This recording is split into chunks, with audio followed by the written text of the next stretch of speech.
তোমাদের আরও একটি নতুন ভিডিওতে স্বাগত জানাই। আশা করছি তোমরা সকলেই খুব ভালো আছো। আজ এসেছি Kolkata new town eco park চিড়িয়াখানাতে, যা হরিণালয় নামে পরিচিত। এই চিড়িয়াখানাটি সম্পূর্ণ ঘুরিয়ে দেখাবো, তো ভিডিওটি স্কিপ না করে প্রথম থেকে শেষ অবধি দেখবে। আমি এখন চিড়িয়াখানার একদম সামনে চলে এসেছি বন্ধুরা।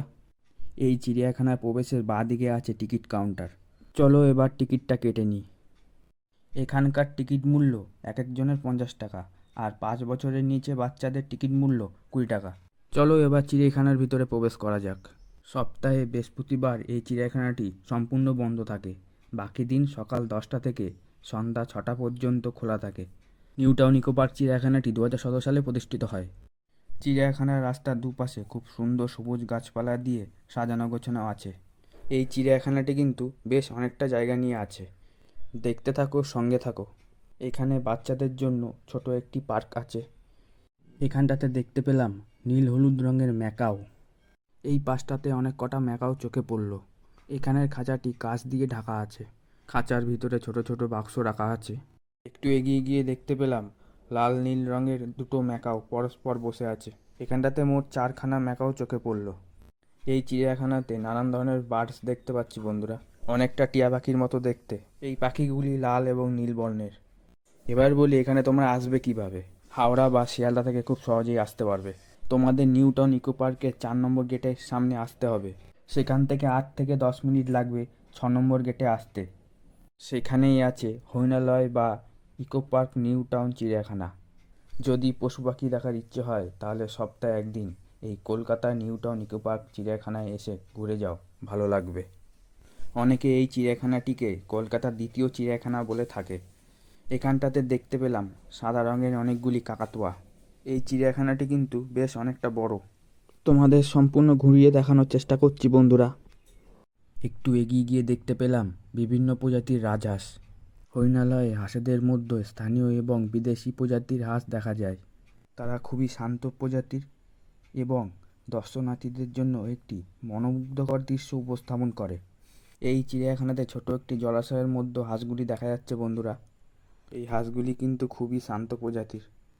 এখানে নানান ধরনের পাখি আছে, যার মধ্যে অ্যামাজন প্যারট বিশেষ আকর্ষণীয়।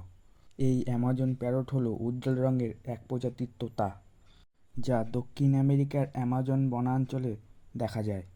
আর একটু এগিয়ে গিয়ে দেখতে পেলাম কালো বর্ণের তোতা। এই প্যারটগুলিকে খুবই সুরক্ষিতভাবে এখানে রাখা হয়েছে, দেখতেই পাচ্ছ তোমরা। এই জায়গাটা অসাধারণ করেছে। এখানে কিন্তু জায়গায় জায়গায় ফুল গাছ দিয়ে সাজানো হয়েছে। খুবই সুন্দর লাগছে জায়গাটা। চিড়িয়াখানার সোজা রাস্তা, রাস্তার দুপাশে ফুলের বাগান। Kolkata new town eco Park চিড়িয়াখানা, যা হরিণালয় নামে সুপরিচিত। এখানে দেখতে পেলাম জিরাফ। বর্তমানে এখানে 2টি জিরাফ দেখতে পেলাম। এই চিড়িয়াখানাতে শুধু বার্ডস না, আরও অনেক জীবজন্তু দেখতে পাবে তোমরা। চিড়িয়াখানার জেব্রাগুলি শুধু দর্শনার্থীদের বিনোদনের উৎস নয়, বরং পরিবেশ ও বন্যপ্রাণী সংরক্ষণের গুরুত্ব বোঝাতে একটি জীবন্ত উদাহরণ। এখানটাতে একটাই জেব্রা চোখে পড়লো বন্ধুরা। জেব্রাটি এখানে ঘাস খাচ্ছে, দেখতে পাচ্ছ তোমরা। জেব্রাটিকে ইকো পার্কের হরিণালয়ে সুরক্ষিত পরিবেশে রাখা হয়েছে। জিরাফটা যেখানে আছে সেই জায়গাটা কিন্তু অনেকটা বড়। এখানে বসার জায়গা আছে, কিছুটা সময় রেস্ট নিতে পারো। এই জলাশয়ে একটি জলহস্তী দেখতে পেলাম। জলহস্তী হলো আফ্রিকায় পাওয়া বৃহৎ স্তন্যপায়ী প্রাণী। জলহস্তিরা তাদের বেশিরভাগ সময় জলেতে কাটায়। এদের প্রধান খাদ্য ঘাস এবং ফল, এছাড়াও অন্যান্য গাছপালা খেয়ে থাকে। দেখতে পাচ্ছ কিভাবে ডুবে আছে জলে। সামনে একটু এগিয়ে গিয়ে দেখতে পেলাম দুটো বাঁদর। এরা সর্বভুক, গাছপালা, ফল, গাছের ছাল, পোকামাকড়, শামুক, ব্যাঙ ইত্যাদি খেয়ে থাকে। এই প্রজাতির বাঁদর শুধুমাত্র মধ্য আমেরিকায় পাওয়া যায়। তার ঠিক পাশে বাঁদর প্রজাতির এক ধরনের প্রাণী চোখে পড়ল। এই ইকো পার্ক চিড়িয়াখানাতে দেখতে পেলাম কালো রঙের 2টি শিম্পাঞ্জি খেলা করছে। এই শিম্পাঞ্জিগুলি মূলত পূর্ব এশিয়ায় পাওয়া যায়। এদের হাত অনেক লম্বা হয়। এরা খুব চঞ্চল এবং চতুর প্রাণী। এরা সাধারণত গাছের উপরে থাকে, মাটিতে কম নামে। এরা মূলত ফল, পাতা, গাছের ছাল, মাঝে মাঝে পোকামাকড় খায়। এদের ডাক তীব্র এলাকা জুড়ে আওয়াজ শোনা যায়। এদেরকে দেখতে অনেকটা ছোট বন মানুষের মতো। দেখতে পাচ্ছ বন্ধুরা কিভাবে দুটো হাত দিয়ে ঝুলে আছে। এখানটাতে দেখতে পেলাম ময়ূরের মতন দেখতে এক ধরনের এমু পাখি। এরা খুব দ্রুত দৌড়াতে পারে। এখানে মোট 2খানা এমু পাখি দেখতে পেলাম। এদের দেহের পালকের রং বিভিন্ন রকমের হয়।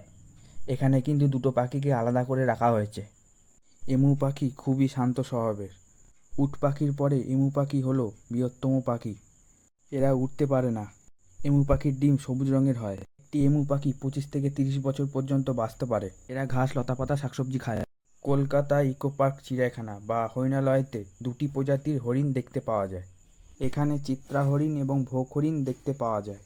চিত্রা হরিণ সুন্দর ছিটছিট গায়ের রঙের জন্য পরিচিত। এদের প্রধান খাদ্য প্রাকৃতিক ঘাস, লতাপাতা, ফল খেয়ে থাকে। হরিণ সাধারণত সামাজিক প্রাণী। তারা ছোট বা বড় দলে থাকতে পছন্দ করে। এখানটাতে কিন্তু অনেকগুলি হরিণ চোখে পড়ল। এই হরিণগুলি কিন্তু এখানকার বিশেষ আকর্ষণ। এই হরিণগুলি কিন্তু খুবই শান্ত স্বভাবের।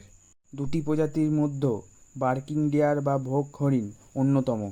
ভোগ হরিণ অনেকটা ছাগলের মতন দেখতে। তাদের গলার আওয়াজ অনেকটা কুকুরের মতো। চিত্রা হরিণের মতো এদের গায়ে কিন্তু দাগ নেই। এরা খুবই শান্ত স্বভাবের।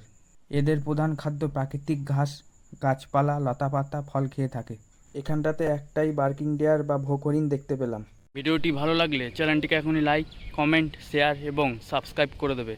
ভালো থাকবে, সুস্থ থাকবে। দেখা হবে পরের ভিডিওতে।